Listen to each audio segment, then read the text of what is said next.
It was the middle of November 1864, and the South had already convinced itself it could outlast the North. Atlanta lay in ruins behind them, but the Confederate High Command still believed the old rules held. Armies clashed on battlefields, supply lines held or broke, and a determined people could force the enemy to bleed until he quit. Robert E. Lee was holding the trenches at Petersburg by sheer force of will. Jefferson Davis was pleading for European recognition that never arrived. John Bell Hood was swinging north into Tennessee, certain he could pull Sherman back like a hooked fish.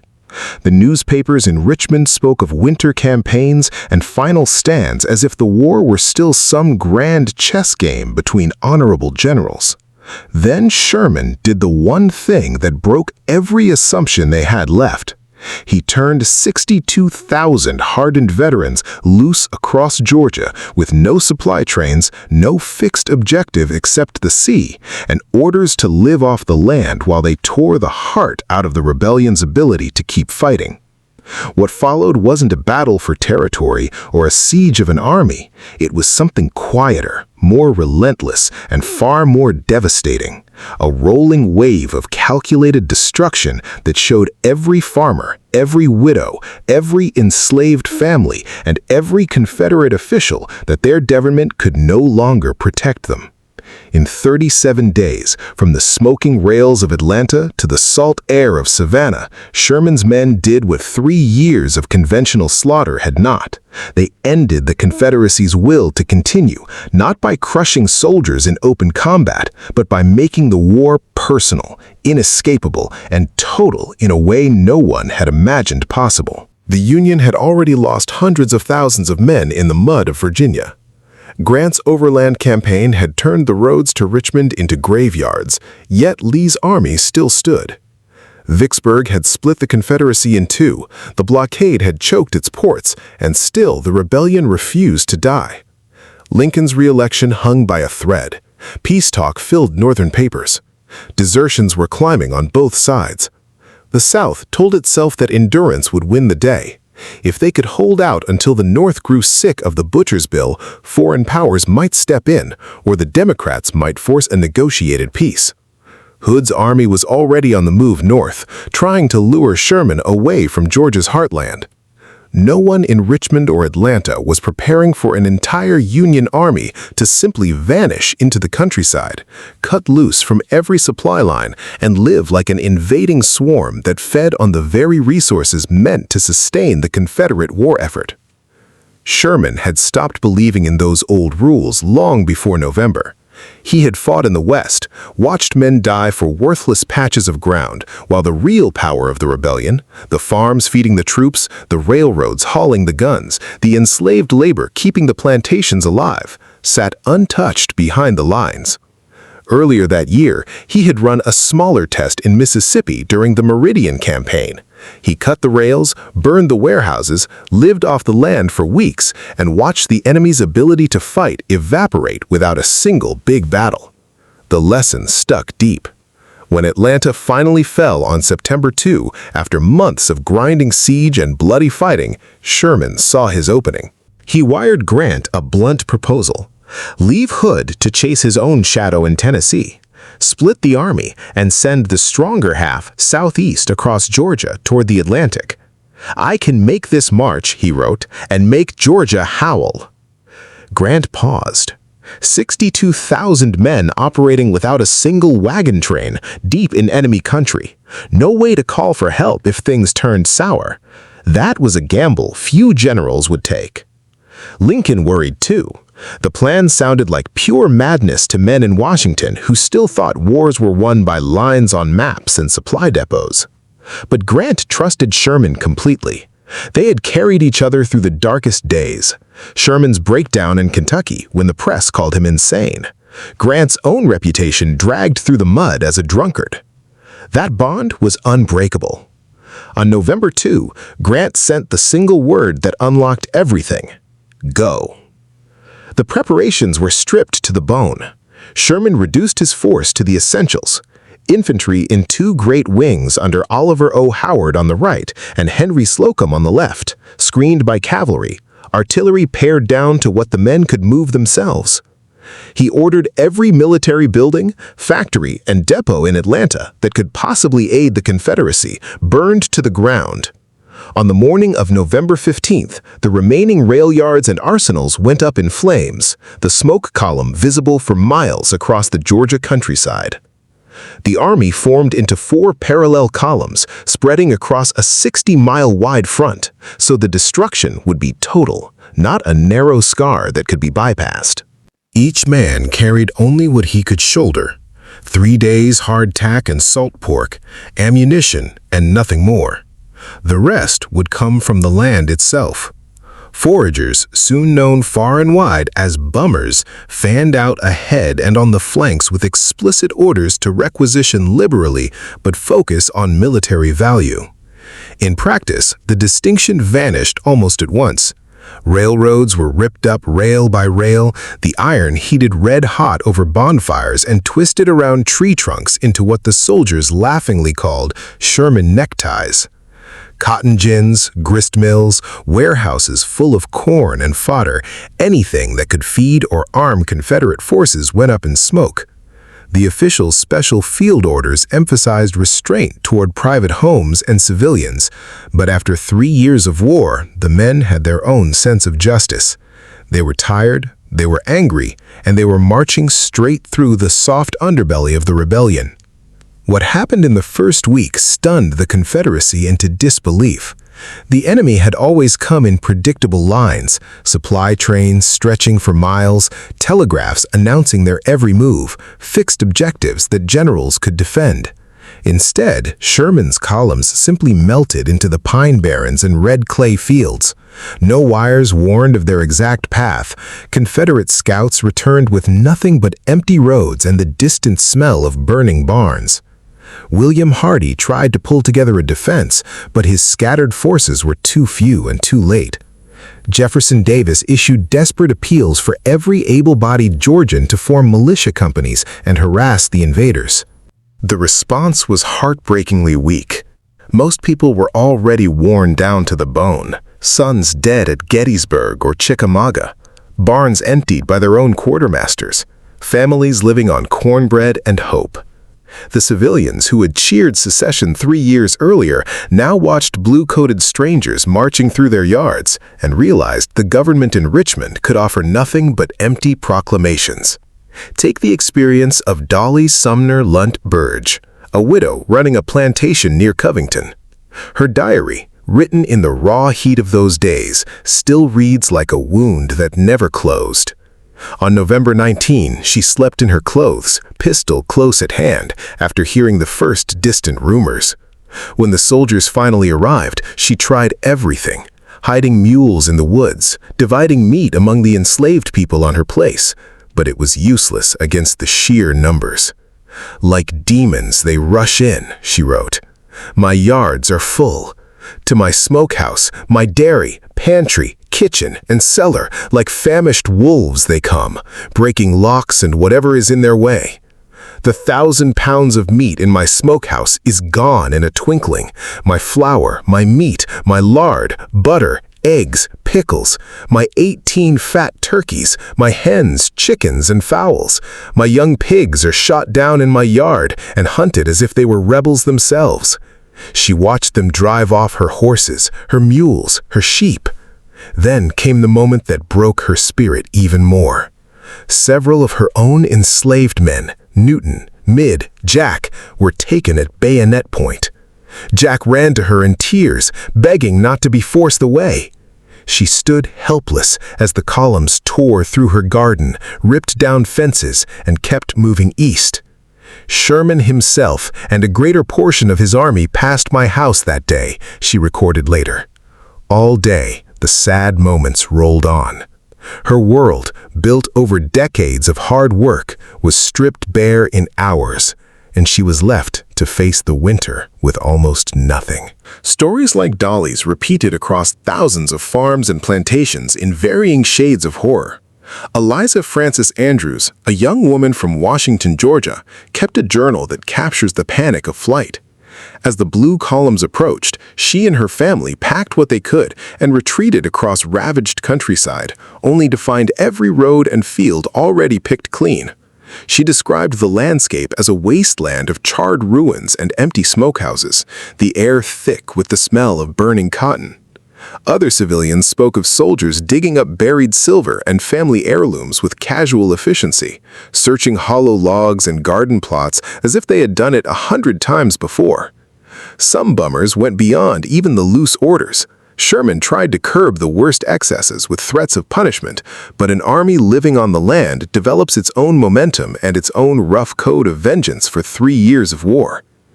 For the enslaved people watching these columns approach, the march meant something the white South could barely comprehend. It was deliverance unfolding in real time, not as a distant proclamation, but as living, breathing soldiers walking through their fields. As the army advanced, thousands slipped away from plantations under cover of darkness or even in broad daylight. They brought intelligence about hidden caches of corn and bacon, guided troops through swamps and back roads that locals thought impassable, and sometimes carried nothing but the clothes on their backs and the hope of finding family members sold away years earlier on the auction block. One account that still echoes is that of a woman named Sally who had been separated from her children. Every night she walked through the Union camps, searching faces in the firelight, refusing to rest until she found them. Soldiers pointed her toward new groups of freed people arriving each day. Some succeeded in reunions that had seemed impossible only weeks before. Estimates vary, but as many as 20,000 formerly enslaved men, women, and children eventually trailed Sherman's army by the time it reached the coast. They marched 20 miles a day in winter weather, often without shoes or shelter, enduring the same cold rains and muddy roads as the soldiers. Union commanders sometimes tried to discourage them from staying. Food was already stretched thin, but the people came anyway. The march didn't just free them by paper decree from Washington, it physically carried thousands toward Union lines and eventually legal freedom. The Confederacy lost not only its railroads and warehouses, but its entire labor force in one unstoppable human tide. The Union soldiers themselves left diaries that mixed exhaustion, dark humor, and a grim sense of doing what had to be done. Cornelius C. Platter, marching with one of the Western regiments, kept a detailed record that reads like a travelogue of calculated ruin. He described the columns stretching for miles, the constant crack of axes on railroad ties, the smoke rising from distant gins and mills. They ate better than they had in months, fresh pork, sweet potatoes, cornmeal ground on the spot. But they also saw the human cost up close. Families left with nothing but the clothes they wore, women pleading for a little flour for their children. Platter and others noted how some enslaved people volunteered information about hidden valuables, while others tried to protect their former owner's property, creating complicated loyalties in the chaos. Another Hoosier soldier wrote of the favorite evening pastime around campfires, listening to the foragers spin tales of their day's adventures. One bummer might describe hiding in a hollow log while Confederate cavalry rode past. Another would recount tricking a plantation mistress into revealing where the silver was buried. They sang as they marched, John Brown's body with its steady tramp, tramp, tramp, and its promise that truth kept marching on no matter what.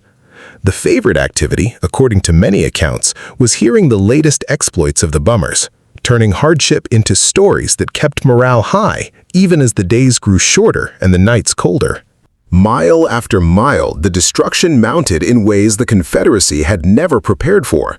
Historians later tallied the scale. Hundreds of miles of railroad torn up and rendered useless, millions of pounds of corn and fodder confiscated or burned, countless cotton gins, grist mills, and machine shops reduced to ash.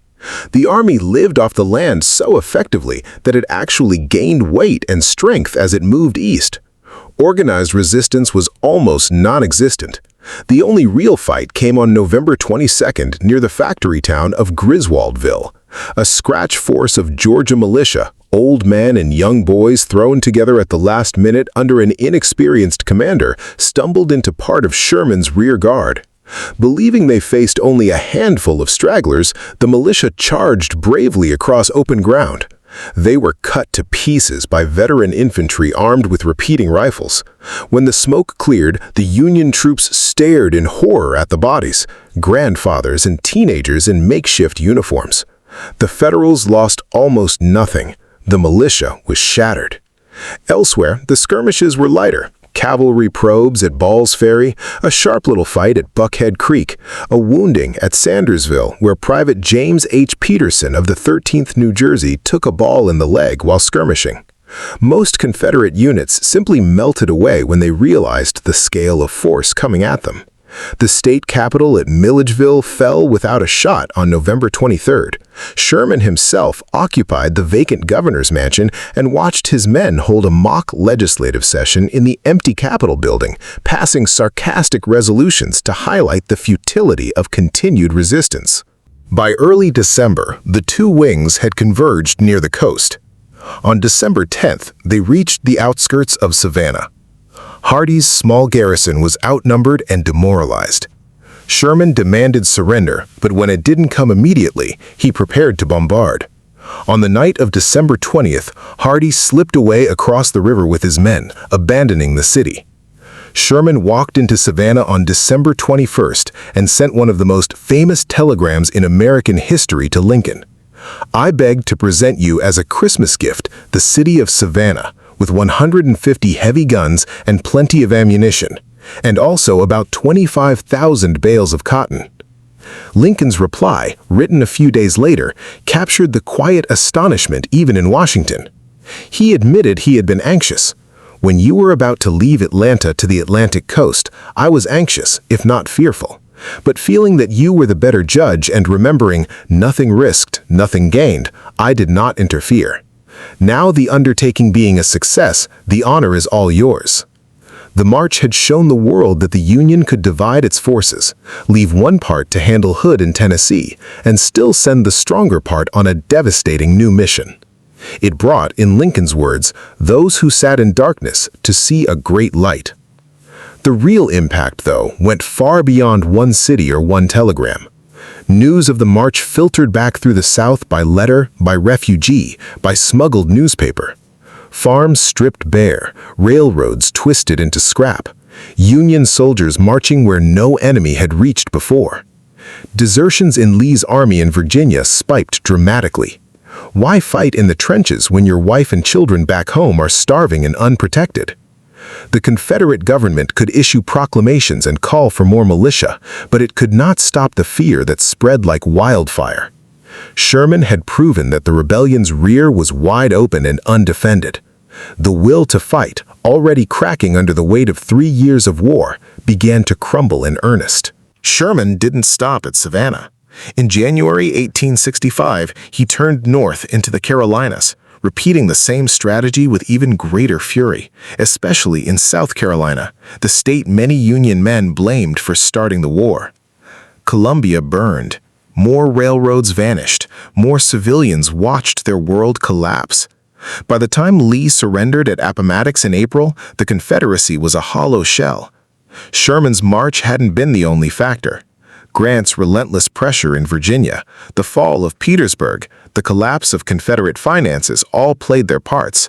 But it was the one that made the end feel inevitable and personal. It showed that the Union could reach into the heart of the South and break it without a single decisive battle against the main army. It turned the war from a contest of armies into a contest of societies, and the North's society proved stronger because it was willing to change the rules when the old ones no longer sufficed. In the years that followed, the march became legend and controversy at the same time. Southerners remembered it as wanton destruction, the birth of Sherman's bummers as a curse word passed down through generations.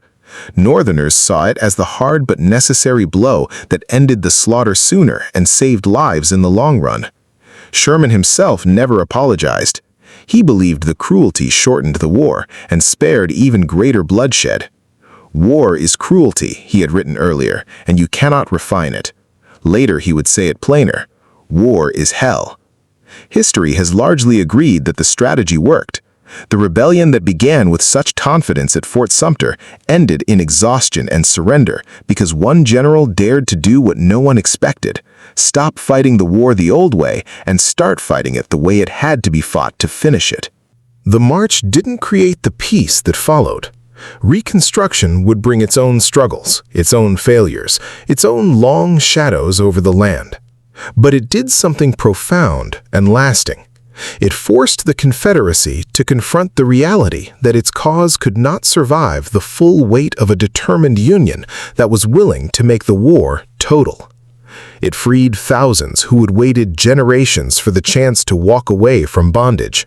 And it reminded every future generation that wars are not won by generals alone, but by the willingness to see the conflict clearly and change the rules when the old ones no longer suffice.